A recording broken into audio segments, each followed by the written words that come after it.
test of a media house lies in its response to a big breaking story. Live images and storytelling that would be etched into the memories of a billion.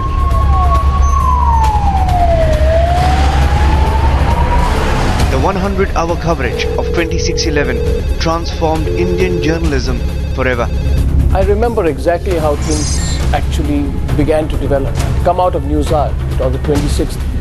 It was the middle of the week. We had a big political debate that day on the News Hour, and it's been a very newsy week, and I was a bit tired. But there was a developing story, and it was actually flashing on our ticker that there had been shots heard. It was the kind of developing story that doesn't allow you to leave the news desk once you hear about it.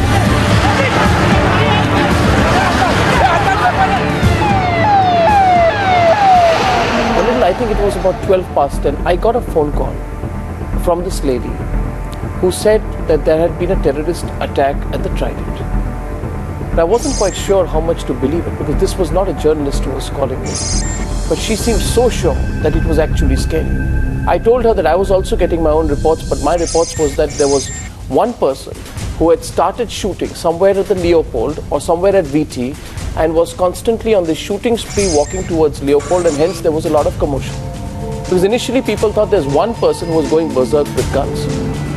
It was only that lady who told me there was a terrorist attack. It was around that time that I told my news desk, we have to go live on this story. We have a situation on our hands.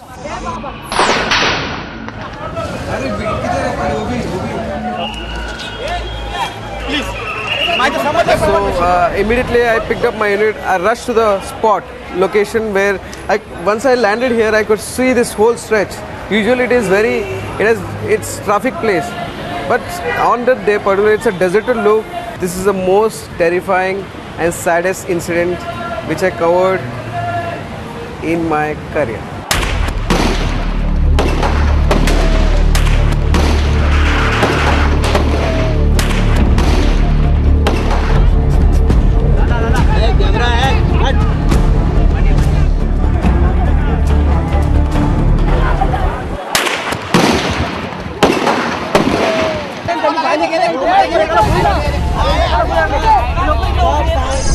जल्दी में काफ़ी लोग बैठ गए, काफ़ी लोगों को गोली लगी और मैं डर गया। अचानक से मैं अपना कैमरा लेके बैठ गया नीचे। फिर मैं जैसे बैठा मैंने देखा कि एक दूसरा कैमरा पर्सन है ETV का, उसके हाथ में गोली लगी। मैंने उसको बताया तेरे हाथ में से खून निकल रहा है, वो भी अचानक से डर गया। फिर मैंने देखा कि काफ़ी लोगों को गोली लगी, वहाँ पे सड़क पे एकदम खून हो गया है। Latest reports coming in is that the chief of the anti-terror squad, Hemant Karkare, has been injured. We don't know what the extent of that injury is. He's been injured in one of those attacks. I got a call from a friend of mine who works in a newspaper. She was howling in pain over the phone, and she told me that Mr. Hemant Karkare and Vijay Salaskar were dead. That he had three bullet wounds directly on his chest, and he laid down his life in the service of this country. But what was impossible to reconcile was the fact that we were getting the pictures of Mr. Hemant Karkare going in with his security vest, his bulletproof vest, which we thought was bulletproof, with his helmet, revolver in his right hand, walking in front of all the media. We thought that this was a situation, and as we always see it in all situations, the terrorists are holed in, the security forces reach, there are a few casualties, some people are hurt, but the security forces always win. It's always been like a predictable turn of events. So it really shook us up when we heard that Karkare had been shot and Karkare had died. And the first time I got information confirmed that Mr. Karkare had died, in fact, a part of me did not want to put the news out. I remember telling my reporter, double check it, triple check this news. Are you absolutely sure? Because even I could not believe that this incident had actually happened. It was happening too fast at that point in time. We really didn't know. It was all becoming one quick blur, one event after the other, one location after the other. We have a description of the terrorists for the first time here on Times Now. They are between 20 and 22 years old. They're wearing t-shirts and jeans. They rented the restaurant off the Trident Hotel. They had machine guns. Some reports are of AK-47. And when they entered the restaurant, the first thing they said, they want only American and British nationals in their custody. 15 were apparently taken into custody in some form. We don't know if this is a hostage situation that is still carrying on. But what we do know is that some of them escaped and they gave an eyewitness account of what was happening. Did you see them? Of course. How did they look like? What did they say? I saw many bodies on 16 or 17 and 18. And while all of this was happening around us, a person in his late 30s, if I remember correctly, approached us. His sister and his brother-in-law were inside Hotel Oberoi, and he had been trying to get through to them all night, but he wasn't able to reach them. So he shared the number with us, and my colleague used his phone to dial that number. On the other side, the phone rang. On the other side, the person who picked up, he had a very heavy voice and a clear accent.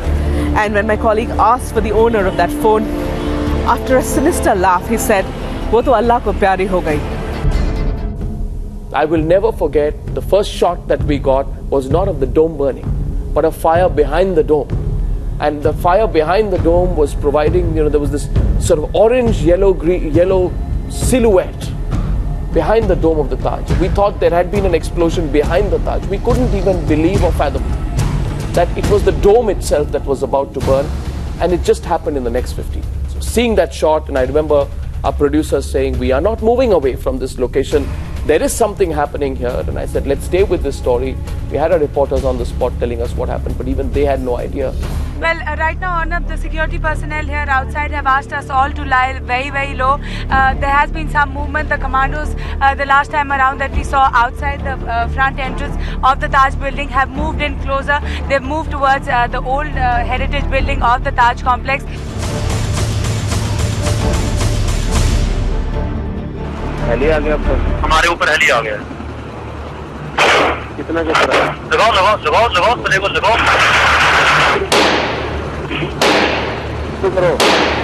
Once the NSG started the operation, that's when we really faced what I would say is a major editorial dilemma.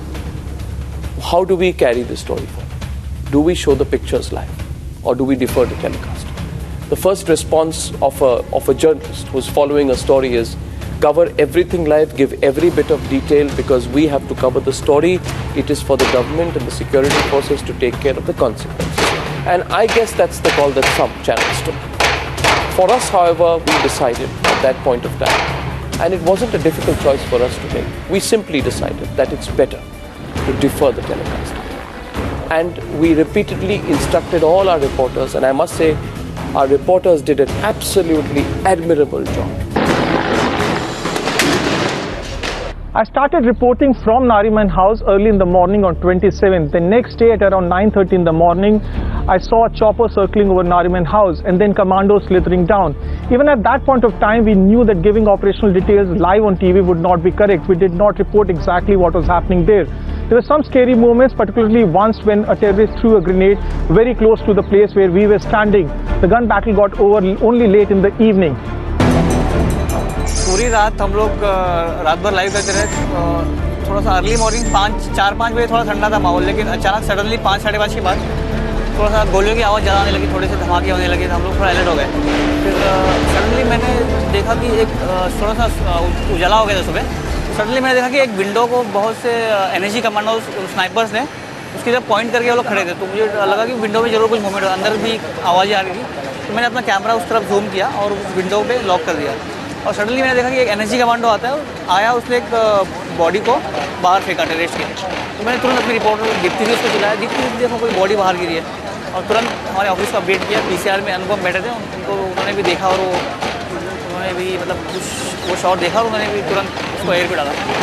When that body was thrown out of the window, and we showed that picture again and again, it was like a purging. It was like a catharsis for a lot of people, including me.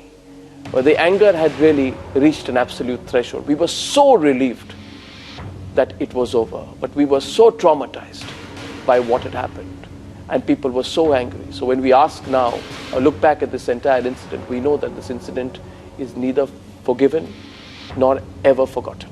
But the emotions did take over, especially when the cremation happened and we were reporting and relaying non-stop. And there are those moments, in broadcasting when you have no words to say, and when the best of words will not express what you feel.